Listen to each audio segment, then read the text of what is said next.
And we are live. Welcome, folks, to Outback with Jack, episode 3047. I got it right that time. It is Monday. We're back after a weekend. I spent most of my weekend doing some composting, and quite a bit of it sitting on the porch in really wonderful weather, where this hoodie that I'm wearing indoors right now certainly wasn't necessary. It was so beautiful this weekend. Hung out with the wife and the dog, and had some vodkas and sodas, and it was a good weekend. And now it's like 41 degrees outside. And I woke up this morning and it was like 34 or 35 or something like that. I think winter is giving us one last blast. And if you were on Twitch watching us and you saw me chatting and they're like, what is he talking about?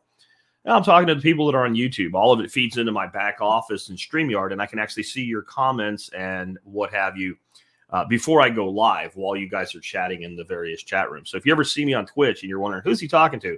Talking to YouTube people. If you ever see me on YouTube and I'm talking to, like, who's he talking to? Probably the people on Twitch. I do see your comments, those of you who watch the live feed on Facebook, but I don't think you see mine unless I put them up on the screen. I don't think they go back in and append into Facebook because it is a comment, not a chat, like it is on Twitch and on YouTube. So with that, kind of stalling a little bit, let people come on into the live stream after the live stream picks up. See the numbers going up there for us. I do want to kind of say something about Twitch for those of you that didn't know what Twitch was. I was prodded by not a lot of people, just, a handful of people. Hey, man, you should, if you're live streaming, you should be on Twitch. You should be on Twitch. And I always thought Twitch was like for gamers and stuff. And apparently it was, but apparently there's a lot more talk and live video on Twitch now than just around the gaming industry. They are owned by Microsoft, I believe, so they are not exactly friends of freedom.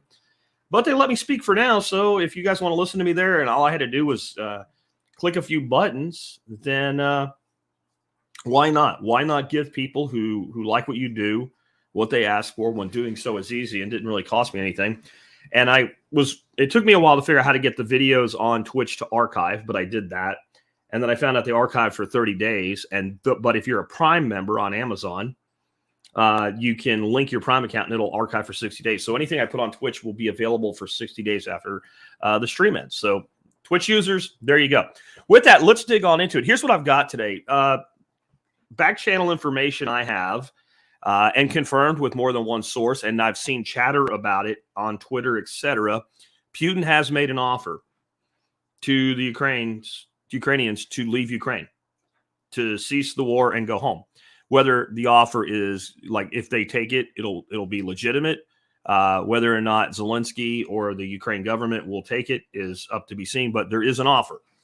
And it's strikingly similar to what I said would be the best case scenario that you would get away with right now. On that, I am tired of being told that I shouldn't trust the Russian media and RT. I don't trust the Russian media. We'll talk about how I don't trust any media, but in this case, I actually trust RT, you bet, better than I do Fox News or MSNBC or CNN, because one has lied to me more. And when I have liars that I'm dealing with, you have liars that lie sometimes, you have liars that lie all the time. If you have to pick one to kind of come down on probably being closer to the truth, not telling the truth, the one that lies less, that would be who? Federal government, by the way, paid Fox, CNN, MSNBC, etc., to push a narrative, specific narrative. I'll talk about that today. Elon Musk says he's been asked to disable Tesla vehicles in Russia remotely. Remember what happens in 2025? We need to be thinking about and understanding what's going on right now. Somebody in our crypto group on MeWe said they posted a thing about a story of a bank account being shut down with no explanation. And they wanted me to make them feel better about it. I can't. It happens. And it wasn't somebody that was involved with something real nefarious or someone's just average, everyday person. And I'll tell you a little bit about what happened there. Electric cars are supposed to be the solution to our oil crisis.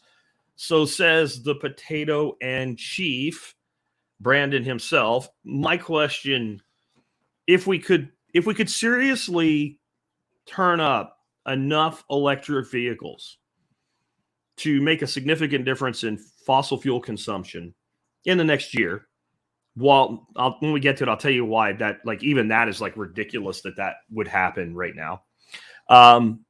Where's the power come from without coal, oil, and natural gas? Where do we get all this electricity? Do we get it from a jelly bean field? We'll talk about that today. And then we're going to make a shift into, instead of talking about current events, kind of going into what we can do about things. We're going to talk about a massive food shortage that I do believe is coming. People are starting to buzz about this. But I think there's a group of people that are going to get most hurt by it. And it's probably not the people freaking out the most about it right now. I have to come up with a new term. Maybe you guys can help me with this today. What do you call a prepper that's not a prepper? What do you call the preppers that are always telling you to be prepared, and they're always in all the prepper groups, and they're in the prepper chats, and they occasionally post a picture or something or two, usually their gun or their ammo or their new chest rig or whatever it is. But whenever a crisis hits, they're the first ones to freak the fuck out. Tom says it's a bitcher. Yeah, but I want a more technical term. I think that's a very accurate. Posers. Is there a way we can combine the word poser and prepper? Preposer or something like that? We need a word for these people. Because apparently they're the ones that are always telling you to be prepared, but they must not be prepared if every prep tender from James Richer. That's it. Prep tender. That's going in my notes right now so that I don't forget that one. Definitely. Prep tender. P-T-E-N-D-E-R. Love it. James, you win. Ding, ding, ding. What do you get? I don't know. But that is bang on. Prep tenders are freaking out. The prep tenders may deal with some empty shelves and stuff like that. I think we all will. Rising costs, etc. But there's a group of people in the world who are going to get hit much harder than this. They've already been kind of the hardest hit people with shortages because of the COVIDs and the pandemic. No one cares. No one cares. Maybe if they held up a Ukrainian flag, somebody would care. I don't know. But on that, we're going to move into, if you ever heard of a canned hunt? A canned hunt is when you go hunting like on a preserve and basically you drive around and pick an animal and shoot it. I'm not a big fan of this. I do like to hunt exotic game. I have a ranch I hunt down in South Texas. It's 25,000 acres, and the exotic game on it are actually more difficult to hunt than the whitetails. And so I will do that. But what if some of the canned hunts, which is, again, basically you go out and shoot an animal that doesn't really run away. I wouldn't call it hunting, but what if it's the new way to get meat affordably? Does that sound crazy? Wait till I tell you what I found this weekend and just my thoughts on it on an ROI for dollar, especially with the inflated price of meat. So if you saw the hunting in the pre-canned notes, that's what was coming. My new/old method of composting. Is it a Johnson Sioux bioreactor? It's very, very similar, but it's not where the idea comes from itself. We'll talk about that, what I do and what they don't do. The problem of not knowing what you don't know, and the story of cutting with regular pliers. Any of you see my little 2-minute video this weekend while I was composting about how you can take a plain old pair of cheapo $2.50 slip joint pliers, or any good pair of them either, and then you can cut wire with them, and not some funky way, like the way they're actually designed to do it. A lot of you probably knew that, right? You probably knew that, but did everybody know that? And how does that fit into not knowing what you don't know? And then we had one of the manly men tell us how stupid anybody is who didn't know that, and their comments. We'll talk about that and how this is a much bigger thing than what a pair of pliers can do, and how it's really hard to cure ignorance when you don't know you have it. And again, when I use the word ignorance, I generally am not using it as an insult. I'm certainly not here. Meaning, if you didn't know that you didn't know that regular pliers can cut wire, why would you ever think that they could? Why would you ever research how to cut wire with a regular pair of pliers when you figured you should be using like needle nose with a wire cutter dedicated, or a pair of diagonal cutting pliers? Or if you didn't know what diagonal cutting pliers were, how would you learn how to use them? Because some people don't know. And why do we have so many people that don't know these things? And is it should we be berating especially young men that don't know these skills? But, young women too should know how to do this stuff. Or should we be teaching them? And how can we teach people that don't need to know they need to learn? We're going to have a little bit of a conversation on that. We're going to talk about why I feel any truly regenerative or even sustainable future has to have aquaculture. And it's why I'm so big on teaching it. And we're going to finish up with with all these bad things in the world, how if you own as little as 1/10 of an acre and you're not producing some food with it, you're wasting one of the best assets that you have. And how spoiled we are in America that we allow that to happen. Most parts of the world, the ones that are going to get hit the hardest with these shortages, they're on this already. They know. So if you have anything for me, remember, if you want me to comment on it or answer a question, at least the first couple of words, all caps. Let's go into this. So Putin's offer leaving the Ukraine.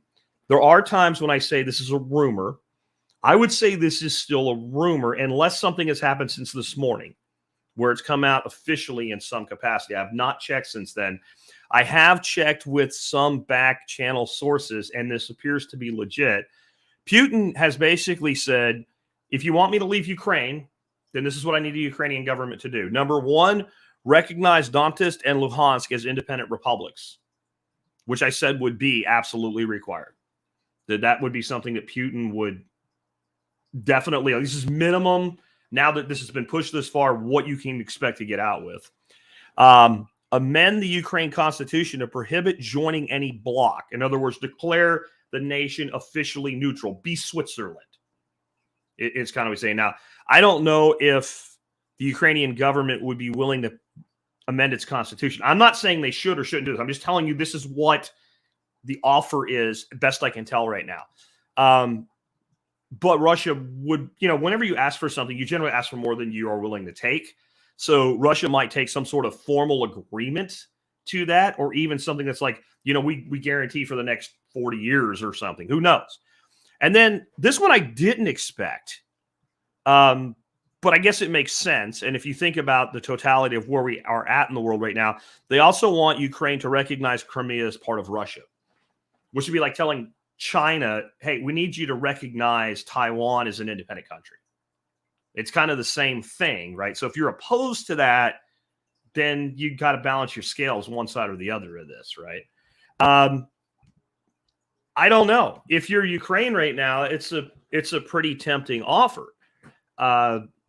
Assuming that Russia would make good on its promises. One of the things, though, that I've seen, and this goes all the way back to the Cold War, Ronald Reagan said this. Every time they ever gave their word, they kept it. And we were the ones that broke ours. Ronald Reagan said that shit, guys, not me. So remember what I said when this all started, and I was called crazy for it, and a Putin sympathizer and other kinds of bullshit like that, right? That it would actually be in the benefit of Ukraine, if they're going to have a democratically elected government, to let Donetsk and Luhansk go. Because those areas right now, if you live there, you get to vote. You get to vote in elections. And they vote over 90% on the pro-Russian party side. So if Zelensky can make this agreement and just go, fine, we don't need to have this war. And it's been a war zone for 8 years over there, guys. There's been people bombing each other back and forth, shelling each other, shooting RPGs with mortars inside them at each other for 8 freaking years in violation of the Minsk agreement, by the way, by our ally. The side that's on our side, they're the ones that are mostly violating that. I'm not saying the only ones, but you cut them loose. There's not a lot of value there. There's not a lot of money there. And you basically would sway the elections from this point forward to be pro-Ukraine national. So you don't lose much. And if you actually want what you say you want, you gain a lot. Amending a constitution is a big deal. It's not something any nation does lightly, usually anyway. But some sort of agreement, some sort of formal agreement, we won't join NATO. Now, what I wasn't able to figure out is, what does Putin and his government mean by bloc? NATO is obvious. Is EU membership considered bloc? Or would it only be a treaty alliance, not something like it? So I think that Ukraine would have a much more likely willingness to say, we won't join NATO now, because they feel like we left them out to dry anyway. Like, what good would it really do? There might be some of that sentiment there, but they're really pushing for EU membership. And there's a lot of advantage. See, this is TV will never tell you this.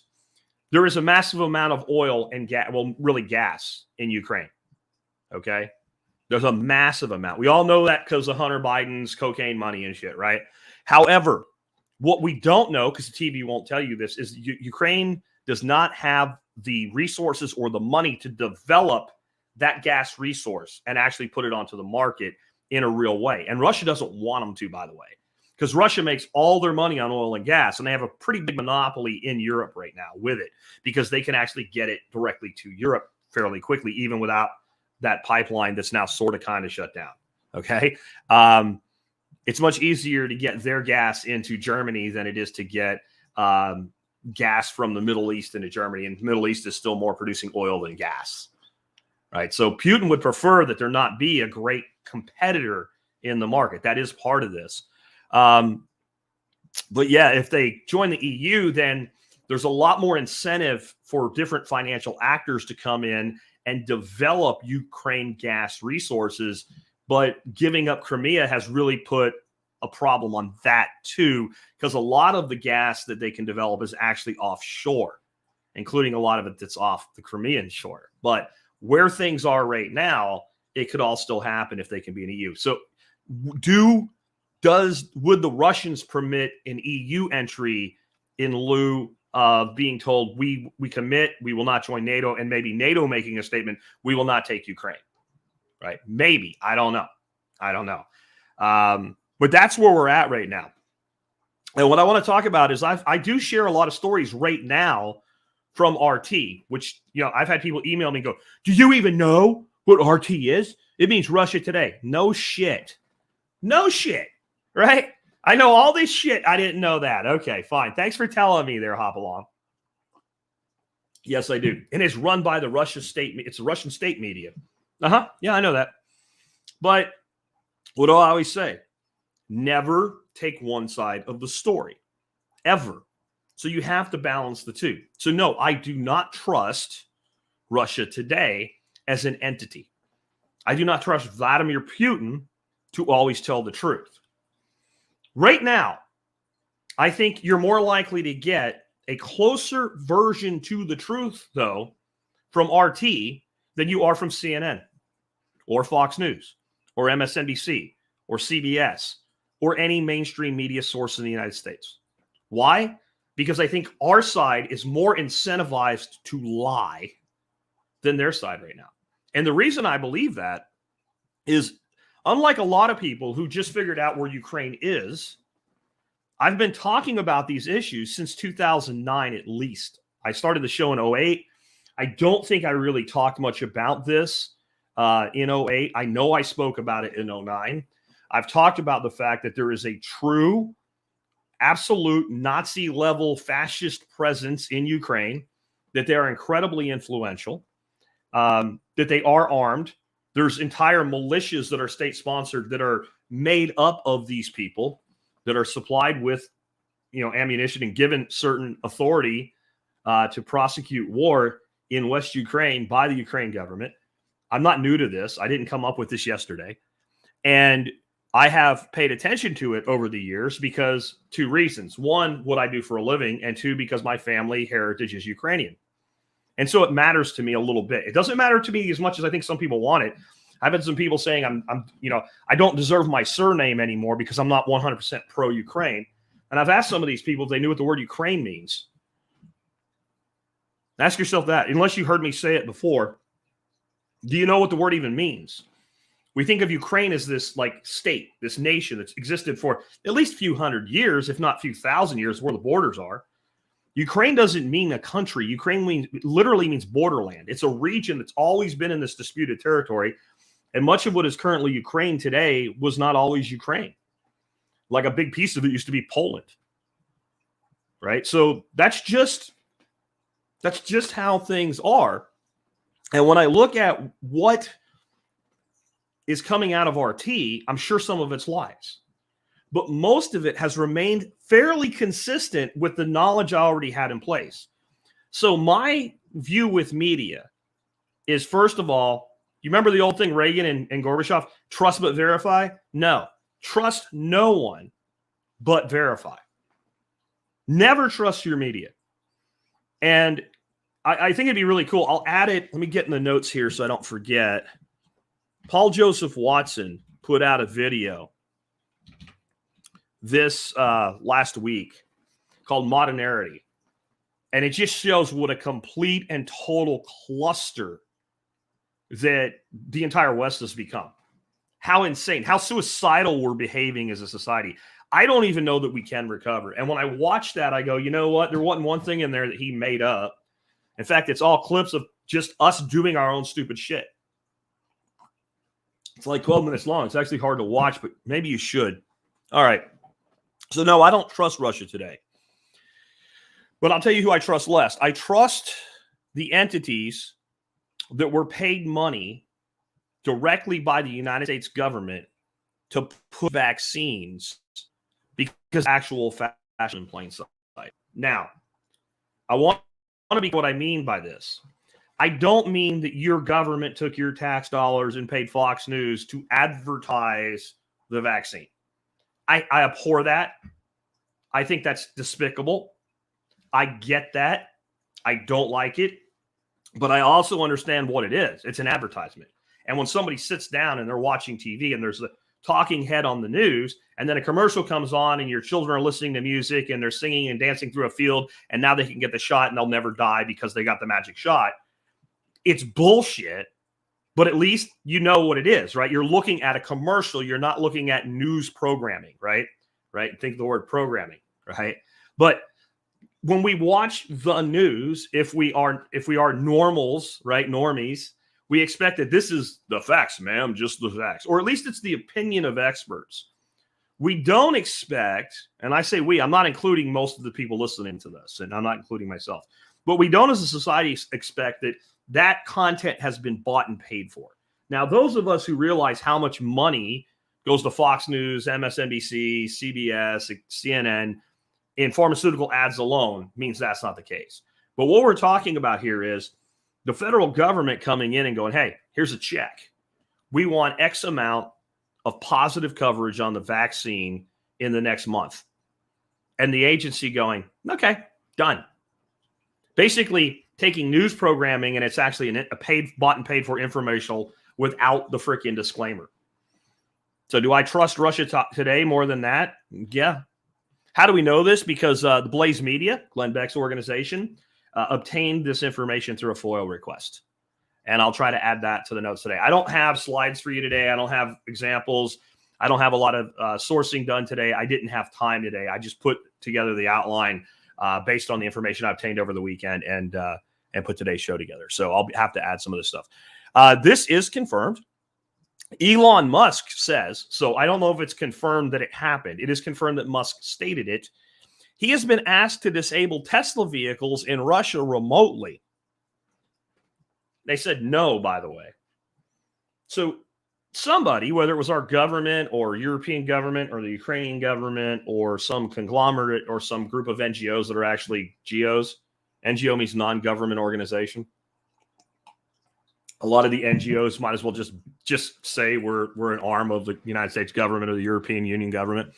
Said, hey, you know, with all this shit going on and Putin bombing Ukraine and killing baby seals and shooting them at beauty queens out of cannons and killing them with baby seals, we should make sure that we punish Russia. So why not just flip a switch and remotely disable all Tesla vehicles currently in Russia? Well, this would be freaking financial suicide for Tesla. And Musk is not your friend, really, but he's also not stupid. And so that would be a bad idea. But why? Why should some guy that lives in Russia that wants nothing to do with this war whatsoever, that has nothing to do with this war whatsoever, who maybe has a kid fighting this war even though that kid doesn't want to be there, who actually did well enough in Russia to afford a Tesla? I'm sure there's not many of them in Russia anyway, but actually has figured out how to get himself into a Tesla. He's driving around Russia. He's living his life just like you and I do. He's not killing beauty queens with baby seals launched out of mortar tubes. He's just trying to get along in his life. Why should his car stop working that he tendered reasonable consideration for because we're mad at Russia and everybody has a Ukraine flag on their profile today? Nobody has a good answer for that other than, you know, yelling and screaming at you when you point out the obvious nonsense of it. But you know what? I don't really care. I'm trying to make sure that you guys understand where we're heading with this. There's a bill that became law, as far as I know, that says that by 2025, all cars manufactured, not manufactured, but sold in the United States. So whether you manufacture them here or someone else, once you sell a vehicle with 2025 on the sticker or later, you have to include a kill switch. You have to make it where this is possible, where our government or law enforcement can say, you know what? Jack's a jerk. He's telling people shit we don't like anymore. Shut his freaking car off. That's coming. And I'm wondering, number one, how it's going to be implemented. It could be so deep embedded in the programming of the vehicle, because these vehicles today rely so much on computer controls that it may not be possible for it to be disabled, or it may be possible that some people will figure out how to do it. You know, like instead of jailbreaking your iPhone so you can actually install apps that you want, you could jailbreak your freaking vehicle so that the local PD or the FBI or the CIA or Bank of America can't shut your vehicle off. But it also makes me wonder, what the hell is a 2024 going to be worth in 2028? And are they going to try to do some retroactive shit? How many of these cars have so many computers in them and are now Wi-Fi enabled? Or somebody mentioned OnStar in the comments, where this could be basically already done without a technical kill switch. You still have a kill switch, or could be updated without your knowledge. You're driving around, your car receives an update. I mean, I look at my Subaru. My Subaru will alert us through our cell phone, which is not a direct connection, that our tire pressure is low. It actually alerts Subaru that the tire pressure is low. Probably affects the trade-in value of the vehicle. It's a lease. I don't really care, but right, if that's already possible, then how many of these vehicles out there are they going to be able to just upload this to, right? And not even tell you, just do it. I mean, almost all of our vehicles today run on a significant amount of software controls. Things like my Challenger, well, that's a little bit different, right? It's like they haven't really changed that car on the internals very much since, I think, early 2000s when it was released. But when I look at something like our Toyota truck, I have no doubt that truck could be updated to have a kill switch even without already having a kill switch. It might be an interesting thing that we're going to go through with that, because the next story I have for you is about bank accounts. So like I said, somebody posted this. It was a YouTube video, a couple of guys in the UK discussing what happened to this gal. And it was in our cryptocurrency group. And they said, Jack, please keep me from freaking out. I can't. I don't think freaking out is the smart thing to do, but I can't tell you it's not true and it's not happening. And basically, this lady was out shopping, you know, in London or somewhere over in the UK, you know, just going out about her daily life. And she goes into a store and she finds something she wants to buy. I don't know, a pair of glasses, a pair of shoes, you know, some groceries, whatever it was, and pulls out her card and doesn't work. She knows she has money in her account. It's like one of the debit credit cards that you're using, like a credit card, but it's really just taking it straight from your bank account. She knows she's got money in there. So they try rerunning and it doesn't work. So off she goes to the cash machine. It doesn't work. So off she goes to a second cash machine. It doesn't work. So off she goes to the bank, and the teller is trying to figure out why it won't work, and she can't figure out why it won't work. And finally, they get the manager involved. Manager disappears for about 45 minutes, pops back out and says, I'm going to read you a statement, and I will not be able to answer any of your questions after I give you the statement at all.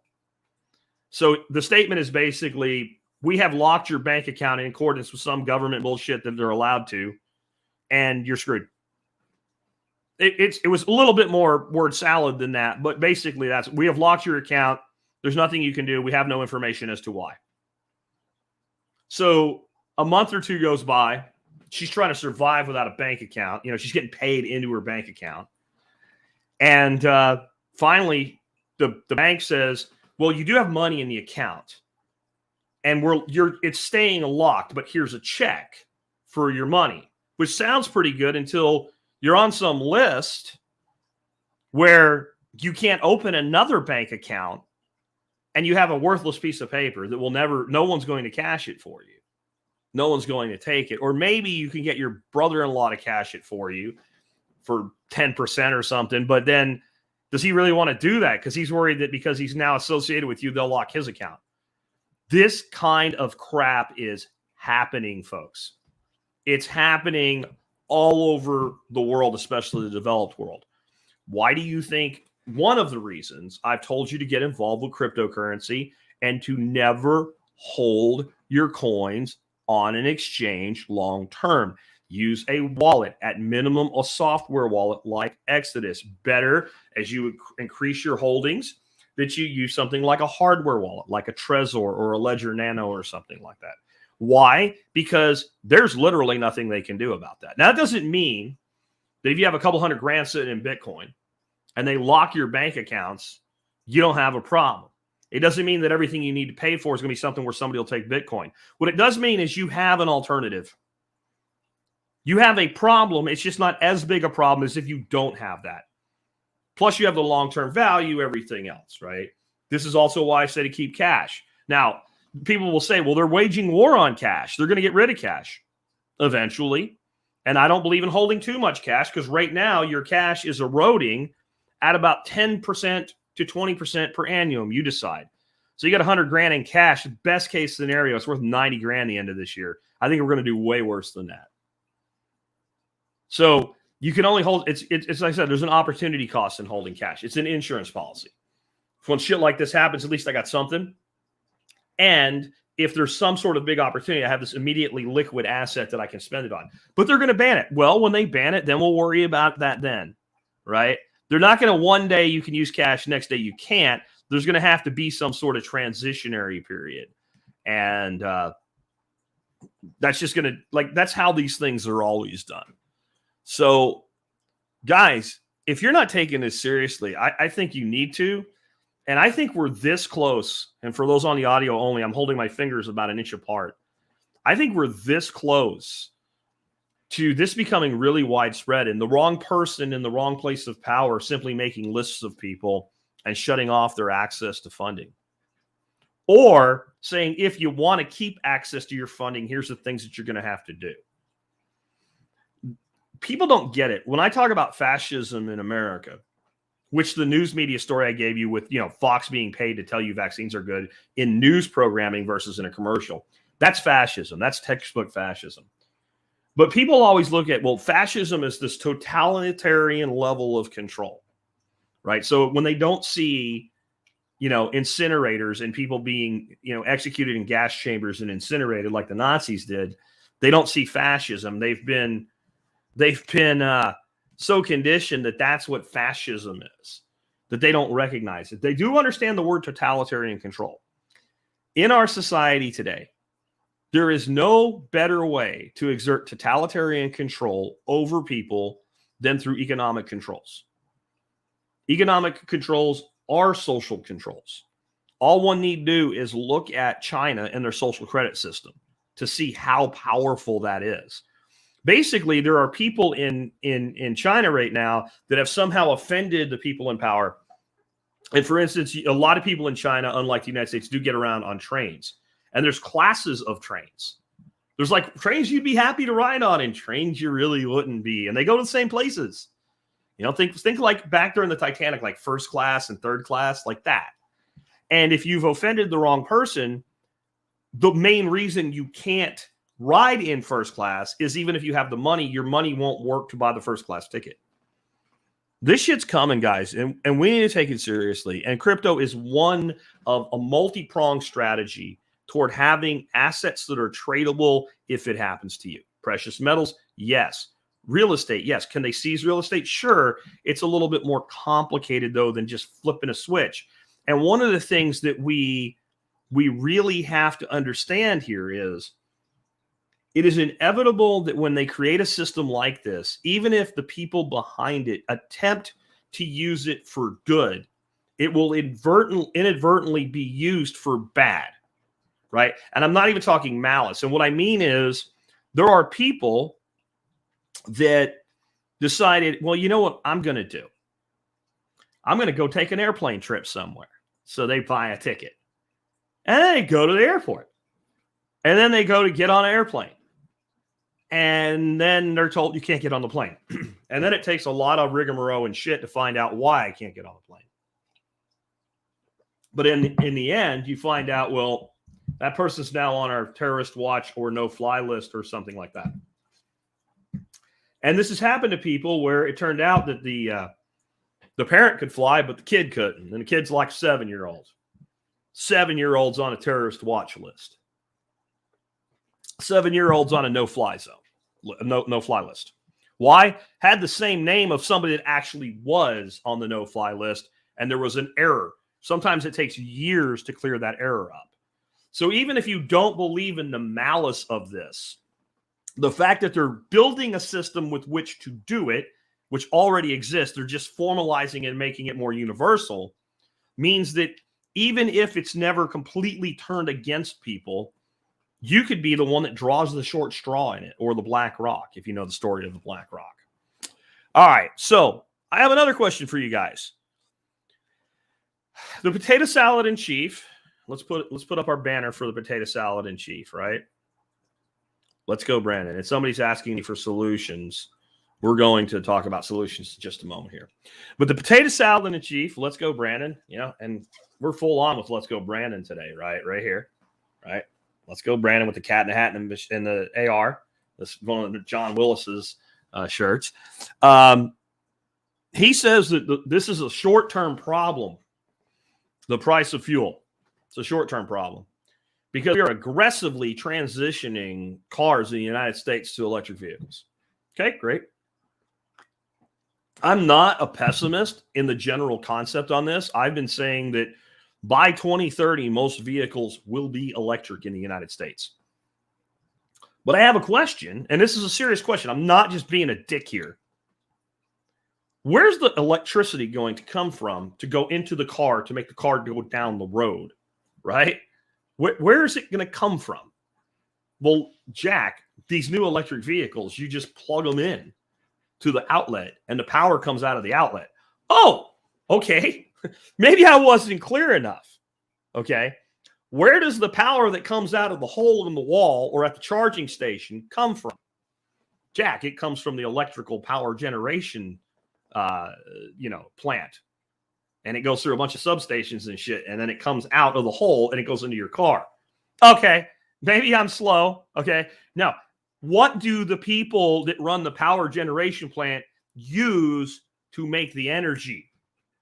I mean, if we were smart enough to actually be developing clean, safe, modern nuclear power plants, I think you'd be on to something big time. I think there's your bridge. Your bridge from a society that primarily runs on fossil fuels to one that runs on much cleaner energy sources is nuclear. And no one seems to want to do that. Okay. Oh, I'm just going to go back to just for a second. We're going to rewind. Right. Back to all the bullshit lies coming out of Russia. Did you guys see over the weekend? Putin bombed a nuclear power plant. No, it didn't happen. Satellite images showing all the reactors completely untouched. Apparently there was a fire at a building that was part of the facility or whatever. Don't even know how it happened. And the geniuses on Fox News who were scaring everybody with, a potential bigger problem than Chernobyl. And they're, when kind of pushed to the point of like, well, why? Why would Putin bomb a nuclear plant with his own soldiers on the ground in a country he's attempting to occupy? That doesn't make any sense. Well, it would shut down over 25%, maybe a third of the country from power in the middle of winter and make them suffer. Oh, okay. Somebody's thinking a little bit. I'll give you credit for that. Good job there, guys. Good job, Tucker Carlson, who sold out on this one too, by the way. But here's the thing. I'm just thinking, how's the power get from the nuclear power plant to all the people that use it? It goes across these things called wires, and then it goes through these things called substations. If you just wanted to shut the power down, wouldn't a hell of a lot easier, safer, and effective way to do this be just to knock out substations and high transmission lines. That'd be really easy. There's probably not anybody even defending them. You could probably do it with pretty low-tech conventional weapons. Hell, you could probably send a couple Russians around with AKs just popping holes in transformers on power lines if you wanted to do that. No need to go blowing up a nuclear power plant. Anyway, I digress back to where we were. If we were willing to actually develop, and modern nuclear technology is incredibly safe, then we would have a great bridge to this world of renewables and electric-based equipment, because electric cars are better in every way conceivable than fossil fuel cars from a standpoint of technology, other than they're easier to put a kill switch in, I guess, but they're going to do it to them all anyway, except for the lack of power and the cost. So if you could solve the lack of power thing, scale will fix the cost, right? Scale will fix the, you're like, how are people going to be, I saw an article, like, how will people be able to afford them? Well, when we're building them all as electric vehicles, they'll be a hell of a lot more affordable. That's called economy of scale. I know some of the kids are slow. You probably have like, modern economics degrees, but you don't understand that like AOC, right? So, where are we going to get all this electricity from in the interim? And the answer is, even if we manage to do this, what happens to an electrical grid when we have severe winter or severe summer weather every day? That's essentially what you're doing. So imagine every car on your street plugs in a high draw charge every night to their vehicles. Now, long term, this is all solvable. The vehicles actually can become kind of like power nodes themselves on a network, and power can go in and out, and you actually get a more stable grid long term. That is true. We ain't there yet. And we don't have enough generation capacity for this to work in 10 years fully, let alone short term. To me, short term is like 6 months. Jack shit ain't going to happen in 6 months. You want to know why? They can't build cars. My wife let me know this week, we need to take the Toyota in for its service at 5,000 miles. Okay, fine. So we take the Toyota in, and I follow her down there because how's she going to get home leaving the truck, right? So being a good husband, I don't want my wife walking, 25 miles home from the dealership. So I go down to let her drop the truck off. She jumps in the showers with me, and we head home. The parking lot was almost empty. There's maybe a dozen new vehicles on the lot, and there was maybe half a dozen to a dozen used vehicles on a Toyota lot. This is one of the biggest Toyota dealerships in Dallas-Fort Worth. It is the biggest one on the Fort Worth side. This is not a small dealership. This is a huge Toyota dealership. They do massive amounts of business. The reason we do business with them, very, very good reputation, been in business forever. They have no vehicles. When we leave the lot, it's kind of hard to make a left out of it, so we usually make a right and then pop a U-turn. So we made the right and we go down, and like many dealerships, you have the new dealership and then a used car dealership that are basically owned by the same common entity. The used car dealership side, they have their own building, their own financing, their own lot. Instead of mixing the vehicles, they have them in two separate places. There's no cars on the used lot. The building was dark. They shut off the lights. So how's Tesla going to build a freaking car for everybody in America when we can't build a Toyota right now in the next 6 months, when we're just now beginning the construction processes of the chip manufacturing facilities to bring that business back to America? And most of those plants won't be done for years. And by the way, they can't even get the material to put the roofs on them. How is this economy going to recover, folks, when we can't get the things we need to rebuild the economy? We can't get the stuff. We can't get the widgets. We can't get the little trinkets, the little pieces. We can't get the screws that hold the metal roof on. We can't get the roof decking, like the decking, the subroof decking. My contact that's in that industry says the stuff they're ordering today, they're getting delivery dates in 2023 for. And the answer is it can't. We're in deep shit, guys. This is what I talked about a couple of weeks ago, and some of you didn't really get it, I think, about how bad the situation for our economy is globally, by the way. This is not a money problem. This is an economic problem. And it's very hard for people to separate those two worlds. You can have all the money that you need and still have a problem. And I don't mean you can printing press go burr, money printer go burr, and overprint and inflate, which we've done too. I mean, you can have a perfectly designed an optimally run monetary system. And if you don't have the stuff, you're still fucked. Okay? We don't have the stuff. We're going to rebuild American manufacturing. Made in America is going to mean something again. The potato said it right in the middle of his State of the Union address. Everybody cheered, even the Republicans. Really? What are we going to build the plants with? Even if we're going to go into all these empty buildings, but some of them like haven't had anything done with them in 20, 30 years. They're out of code. They're not up to date. There can be some saving on construction costs, but we have all these onerous regulations of what has to be done. You can't get the stuff to fix that building. And that's not the way America works anyway, right? We don't fix shit. It's cheaper in our freaking paper monetary society, our print-on-demand money society, to build an entire new building than it is to fix an existing building. That's why you see all these buildings get built all the time. And so and there's a whole empty space that's bigger down the road. Why don't you fix that up? I remember, this is not even that long ago, but it's a while ago. It's like 15 years ago. There was a great Target store where we lived in Arlington. Really nice store. And it's when Target decided they were going to go with mega Targets, right? The ones where you can buy all the stuff you expect at Target, plus your groceries, plus get your tires changed. Like they were emulating what Walmart was doing at the time. So it's a great store, really big building. Would have been real easy to just add on to it. Nope. They demolished it to the ground and pushed it back. They bought the land behind it so they could make a bigger parking lot. Instead of parking around it, they wanted all the cars in the front, pushed it and rebuilt a brand new building. And they did it in months. They brought in prefabricated walls, dropped them in with cranes, brand new building. That's how we think. Great. Where's the stuff? We don't have the stuff. We don't have cars. We don't have roofing. What else don't we have? Fertilizer prices is about to go through the roof. You ain't even seen gas prices getting bad yet. It's time to take this seriously if you haven't been doing it yet. Okay? You guys know, I'm always the voice of calm in this, and I'm not going hysterical with it. Oh my God, I'm not going Harris, okay? We're not doing that, right? I'm not telling you to buy potassium iodine tablets so you won't get nuked. I'm telling you, take this shit seriously. So what are some things we can do? Number one, I do believe a big food shortage is coming. Big time. More than we've experienced yet.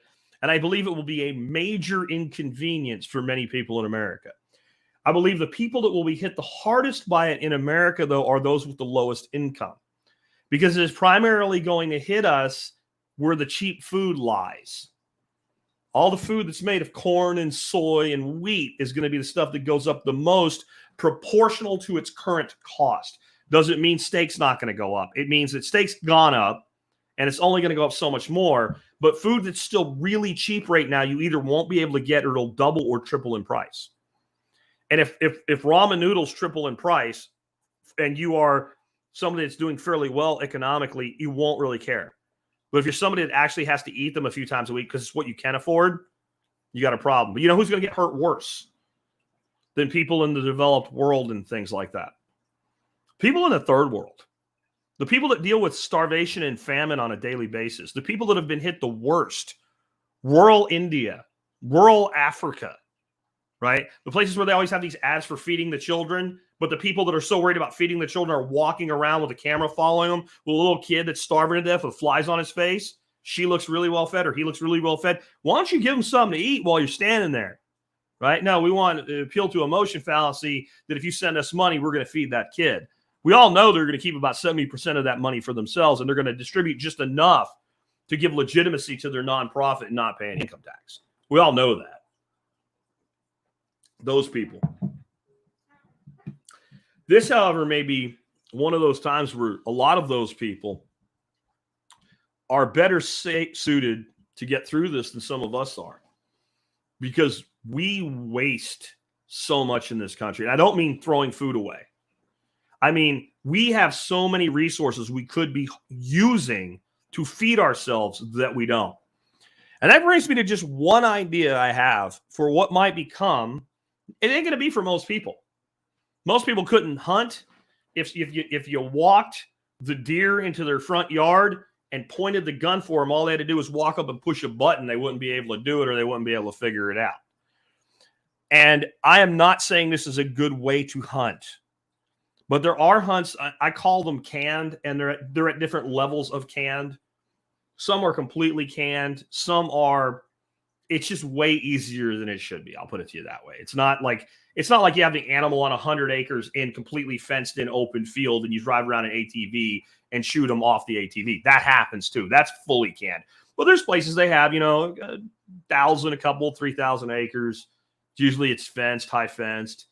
And you go out and you can create the illusion of hunting. But in the end, you can kind of like walk into the middle of a herd and pick one and shoot it, right? We have that. Less with white-tailed deer. White-tailed deer know when they're being hunted, but especially some of the bigger animals. Buffalo, if you see somebody say, I got a trophy elk. Where'd you get it? Texas. It's canned hunt. Friggin' tame elk. And walked out and shot it, paid by how big the rack was. Like, it's not a trophy. You're an idiot. But a lot of these ranches and stuff that do these hunts at various level of what I'd call canned, like completely canned to, it's just not real hunting. But on the other edge, closer to it, they sell, just call it what it is. They sell these animals relatively inexpensively if they're management animals or if they are females. Once the female gets large enough and she's dropped enough calves, they kind of want to like turn the genetics over. And I saw this weekend on Craigslist, places an hour and a half for me, where you can shoot a red stag doe for $600. You're talking about an animal with a live weight on the low end of about 300 pounds. And most of your cow red stags are going to run between 300 and 400 pounds. $600. That's not a hanging weight. That's a live weight. But still, I mean, you're looking at a freezer filler for $600. You're looking at about the equivalent of an average half beef. And a half beef is someone who buys it frequently, usually once a year or every other year I buy a half beef. That's a lot of meat. And it's very high quality meat. You're talking about, like, one thing y'all should know is when you order venison in a restaurant in the United States, 9 times out of 10, it is red stag. That's the number one farmed venison that we have. Now, I fully know that if I went up to this place, that it's not going to be the kind of hunting that you normally think of. We're going to go out. We're going to go out in the herd. We're going to glass a little bit, pretend we're hunting. I'm going to pick one and put a bullet through it. I understand that. I might as well just, go to a farmer and say, hey, is it okay if I shoot this cow? We gut it here in your field, let the coyotes have it, and hoist it up onto my truck, and I'll take it down and get processed, right? It's just, instead of the guy at the slaughterhouse putting a bolt in it, I'm putting a 180 grain nozzler through it. You know what? I don't care. At that price, I'm thinking about doing it. And I'm just thinking, like, I started looking at, like, well, what other options are out there, like cow elk hunts and things like that. And a lot of this stuff, or bison hunts, right, where you're in a cull male or a bison cow. And I looked at those before, and I looked at them exactly this way, just economically. And they were okay, 5 years ago. Like, there's some economic sense in this. When I look at the price of meat today, $600 for what's probably going to net you 150 pounds of red meat. Go do that at the store without buying the cheapest, nastiest, low-end ground beef you can get. That is a pretty decent financial ROI. And I'm wondering if more things are going to happen like that. And we'll see. We'll see. I don't know. But it's just something that, like, the big reason I wanted to bring that up is not everybody go do that. I want you to start thinking differently about solving a problem. How many of you, if you'll say so in the comments, would have even thought about that? Not, oh, I'd go hunting and shoot a deer, but to actually go to a game ranch, pay to hunt, half-ass hunt, but end up with this huge meat yield for less than you can buy the meat in the store. Would you even have, like, considered that? And if you wouldn't have, say no. I'd like to see that in the comments if anybody's willing to admit it.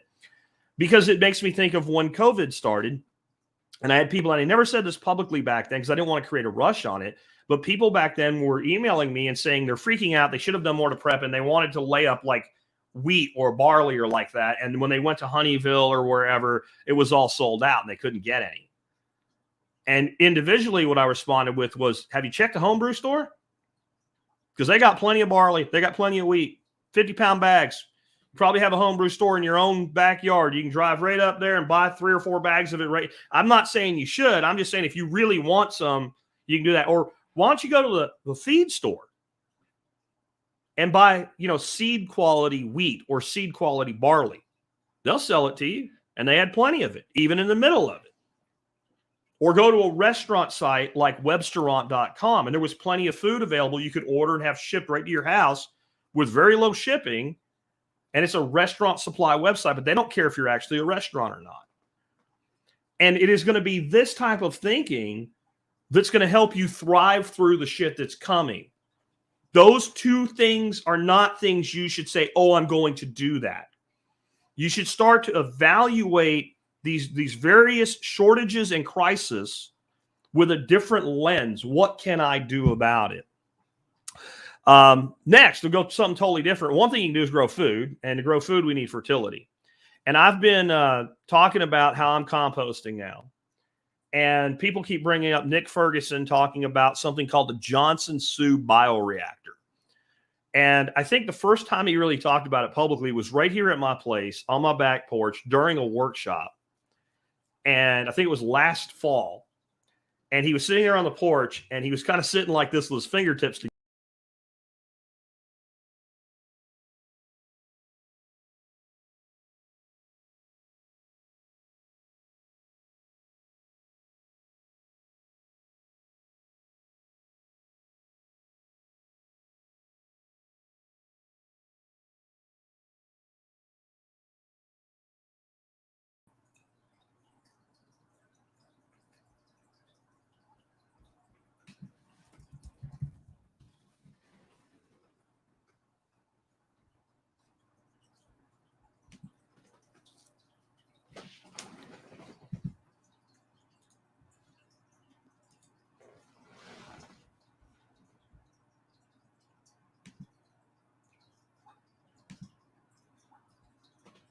Hopefully I'm back. I'm going to turn on the auto recording in case that threw a big wrench in the recording side on StreamYard. Bear with me, folks. That mic is not functioning right now for the other side.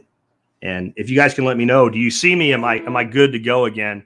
I don't think anybody caused any problems for me intentionally. StreamYard says there was an error. So let me get this fixed and we'll go back to where we were. We were talking about Johnson-Sioux bioreactors. Are we there? All right.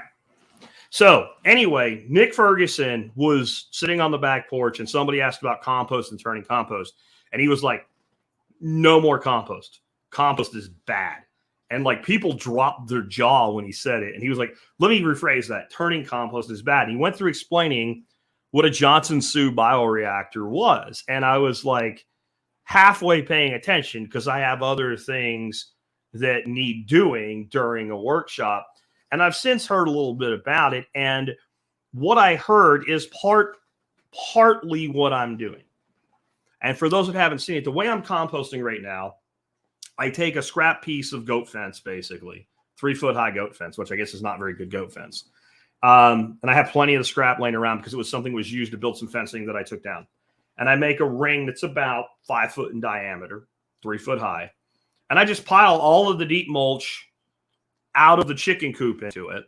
And as I'm doing it, because straw is harder to get with than people realize, so I put in, a wheelbarrow load basically, and then I completely soak it, and then another layer and I completely soak it. And then little odds and ends that I have available,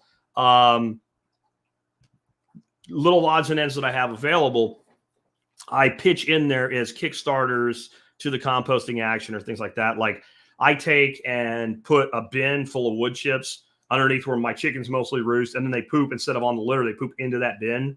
And then you just keep adding wood chips to it. So like I'll add a little bit of that. If I have to take a leak while I'm in the middle of building one of these things, I go in the pen, so I'm in the coop so that I'm not like broadcasting myself to the street.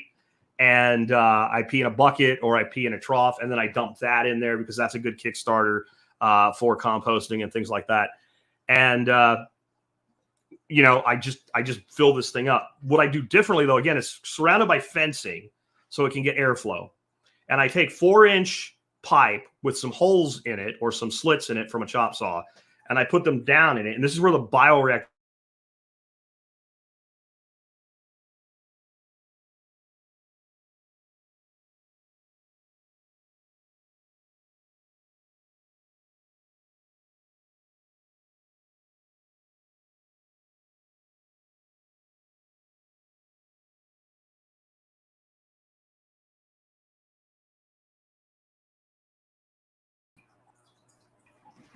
All right. If that happens again,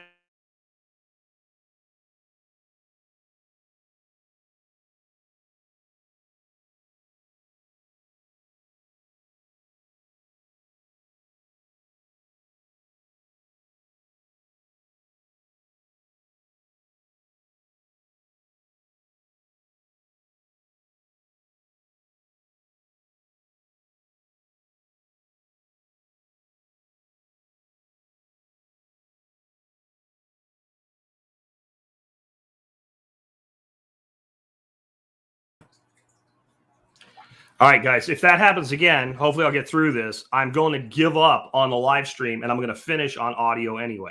So anyway, the Johnson Sioux bioreactor idea comes from the pipes being in there. And yes, I have taken that from what I've heard Nick Ferguson say about this. I did this weekend look up exactly what is a Johnson Sioux bioreactor, but I was building these before I did that. So I didn't really know what the hell this was. I'm not exactly in love with the name bioreactor, like it's some kind of technology or something.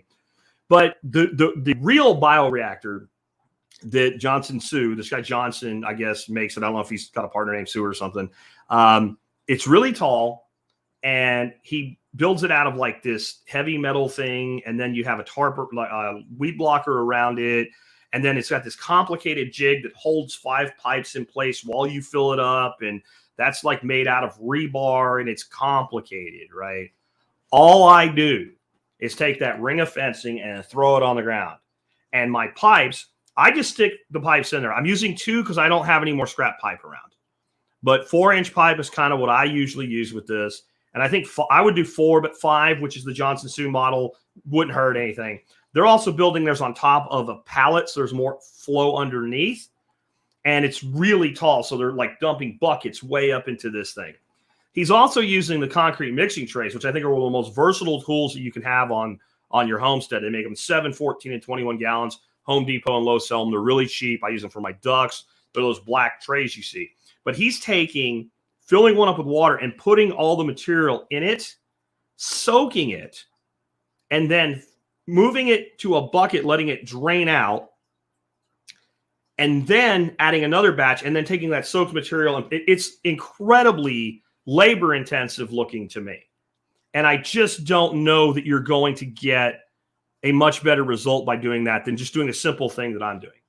Now, what I'm doing with taking piping and putting in the middle and creating airflow through compost, this is not new. This is not innovative. If you're an MSB member and you go into the MSB, Member Support Brigade, and you look at there's downloads or videos or something like that's the tab. When I first started, I did some videos that I only let people that were members see. I don't really do that anymore. I don't like to hoard knowledge. I try to give the knowledge to everybody. But one of them is how to build a really simple compost bin for people that have small amounts of compostables every day, from like kitchens and all, where you can't build a big one. And all it is a garbage can with some holes drilled in it and some pipe fed into it and a center pipe of perforated drain pipe up the center. That was in 2008 that I built that. And I was using that for myself going all the way back to like 2000.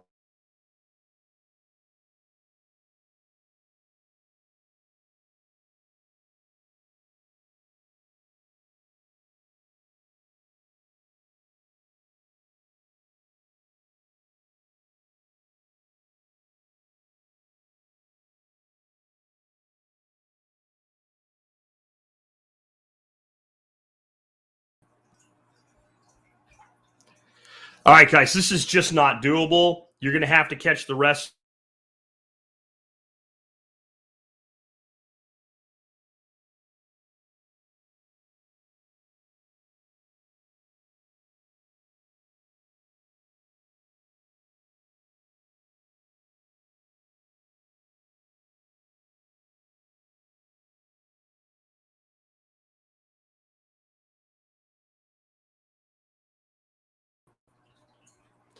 Try that again. This is just not doable. You're going to have to catch the rest of this one on the audio later today. Sorry, guys.